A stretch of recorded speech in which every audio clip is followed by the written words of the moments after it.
All right, folks, welcome into another special episode of I've Got a Theory. I'm here with my special guest, Eric Tai. Eric is a team leader and realtor with Keller Williams here in San Diego. But we're not going to talk about business. We're not going to do a market update because I think Eric's got an interesting theory and I want to hear more. Tell me what you Yes. So I've actually thought about this quite a bit and a lot since I was asked to be on this on the show. But I have always thought that that the universe is infinite. Scientists believe that it extends, the edge of the universe extends to about 46 point something billion light years. I think that it's actually infinite. It extends way past that. And if it is indeed infinite, and we might not ever know, and we might not ever find out if it is infinite or not, but if it is infinite, that literally means that you can find everything, every literal thing you can find, which means that you can find another Henish, you can find another Eric.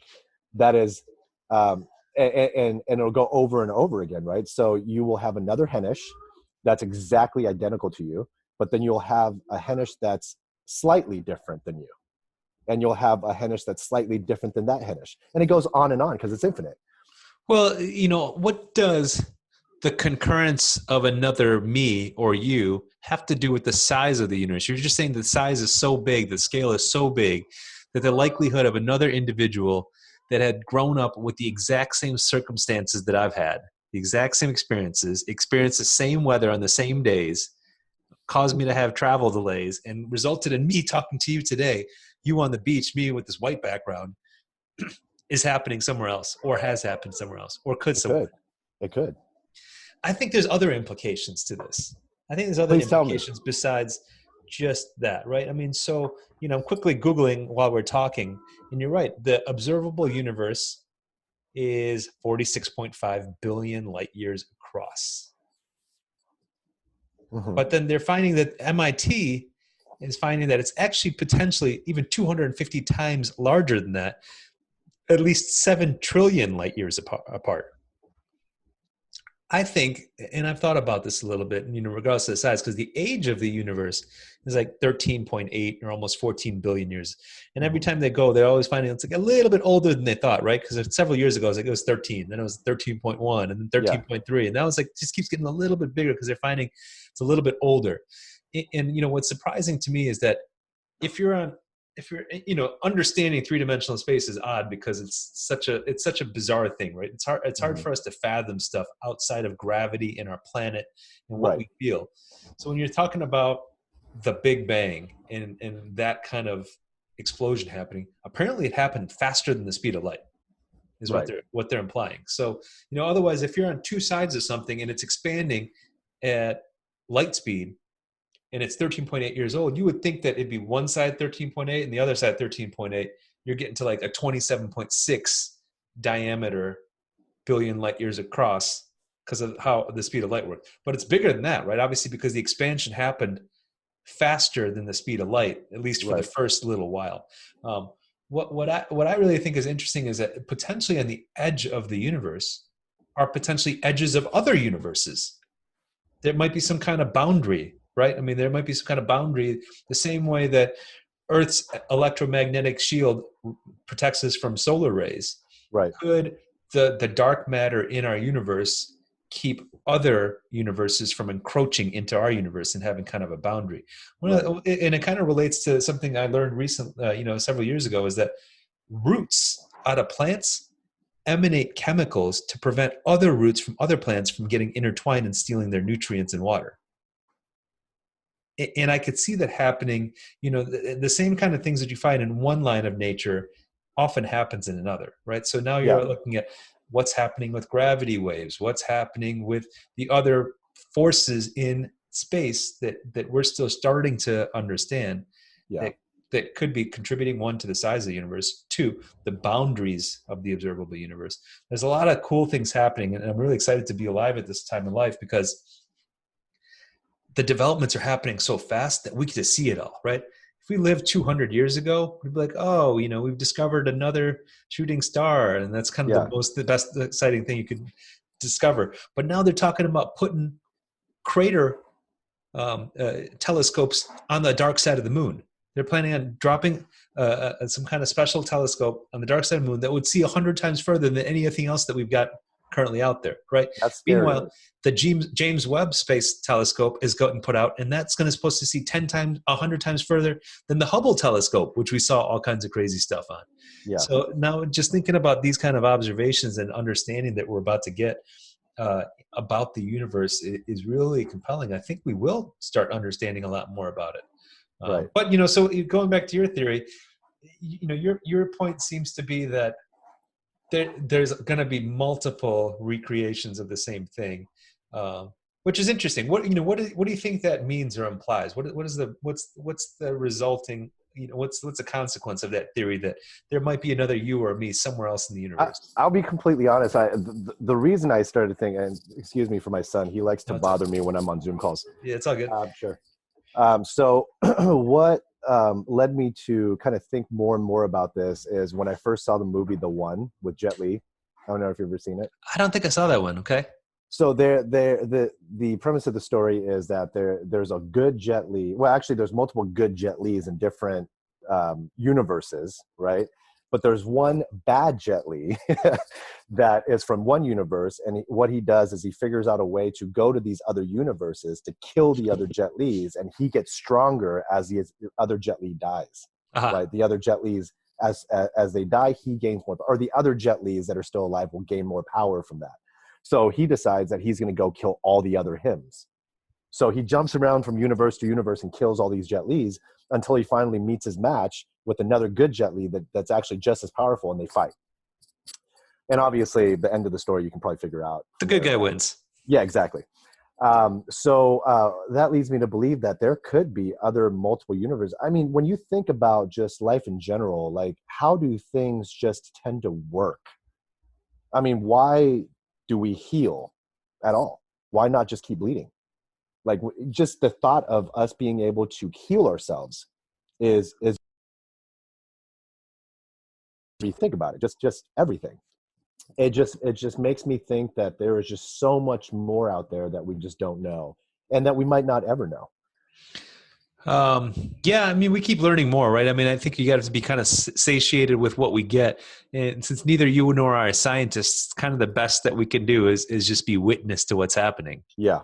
Exactly. And I think that's worth something. I mean, it's worth something to be like, it's good to know it, right? Because now you and I know the world isn't flat.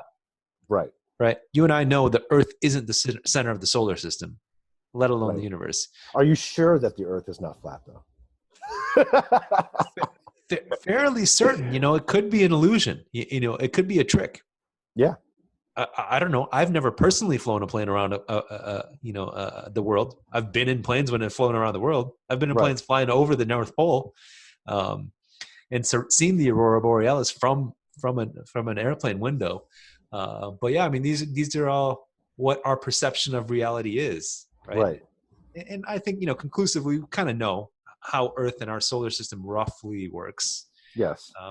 But it kind of brings to the point, like, what is a universe and where did it start? My theory on that, kind of tagging along with the space stuff, is that what happens when a black hole sucks in a certain amount of volume of matter? At a certain point, does it get to some kind of inflection point where it's like, okay, now we've stopped pulling matter into this infinitely small point until it explodes and maybe turns into another big bang, and maybe that causes a universe. Right, exactly. And then also think about, I mean, when we look through a microscope and we see these microscopic atoms, if you will, that are all moving around, what's to say that we're not just one droplet? Our whole universe is one droplet, and there's something much, much bigger looking through a microscope, looking at us. Maybe not at our level, but maybe looking at our universe going, what are all these little particles moving around? That could be us. We could just be one droplet in something much, much, much bigger. Is that possible, or is that valid, you think? Who knows? I don't know. I mean, because we're looking pretty small, right? We're seeing things that basically don't even exist, or exist for fractions of a second, right? That are kind of quarks and these little neutrinos and things like that they're finding at these particle accelerators that they've got underneath the planet in different parts. Yeah. Yeah, it's incredible what we're learning about the planet. I mean, I guess the key takeaway here is that you don't know what you don't know, right? The amount of information you know is barely a pin on a sliver of the whole Exactly. pie of information in the world, in the universe, and we're just starting to unpeel the layers.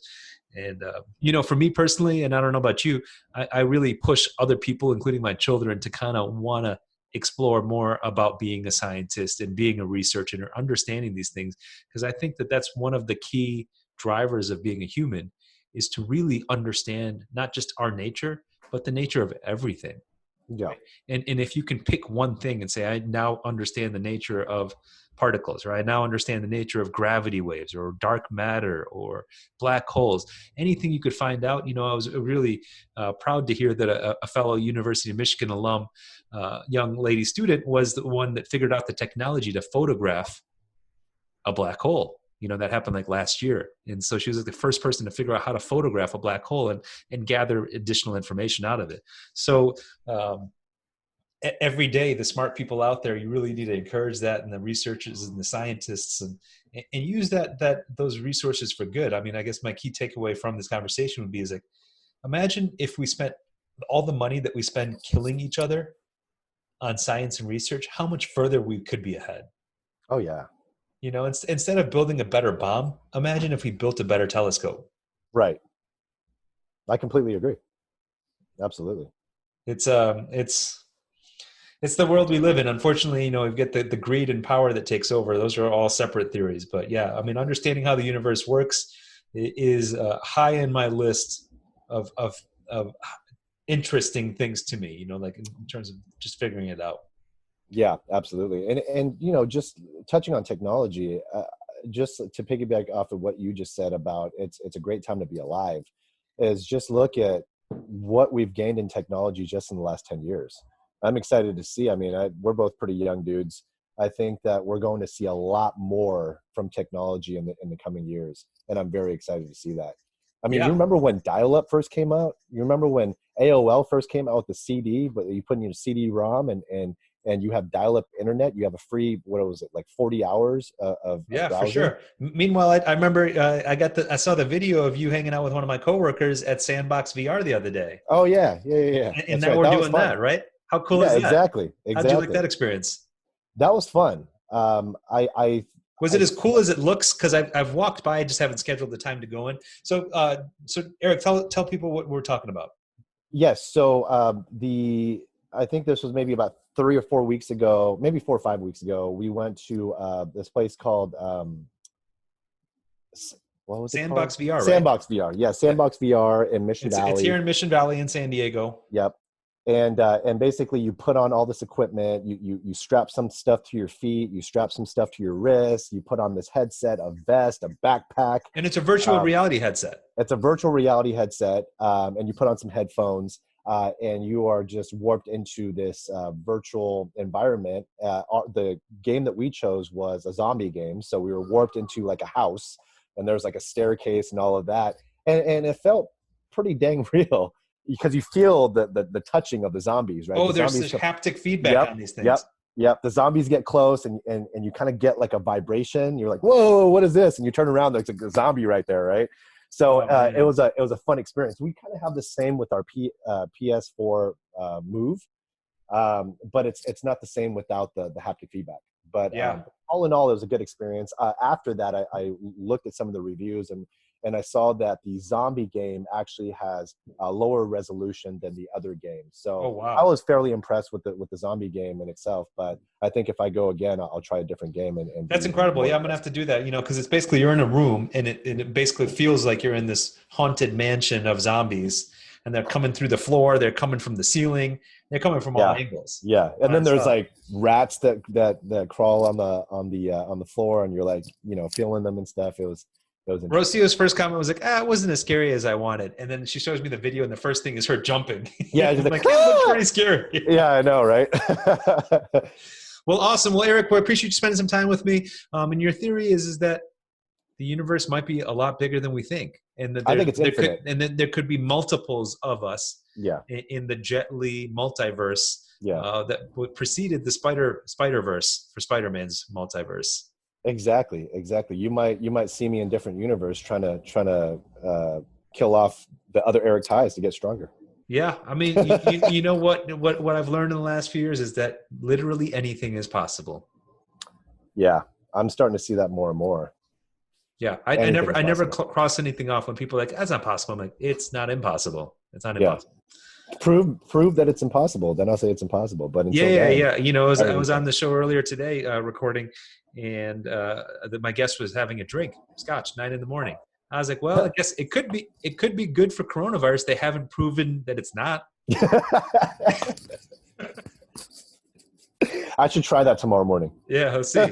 You know, it's going to be a case study of at least a few people that have been drinking and potentially have staved off coronavirus. Hey, put some on the calendar, Henish. Maybe I'll join you. All right, Eric, thank you for joining me on this episode of I've Got a Theory. Please like, comment, subscribe. I'd love to hear what viewers have to say, and we'll catch you next time. Thanks, Eric. Thanks for having me, dude. Bye.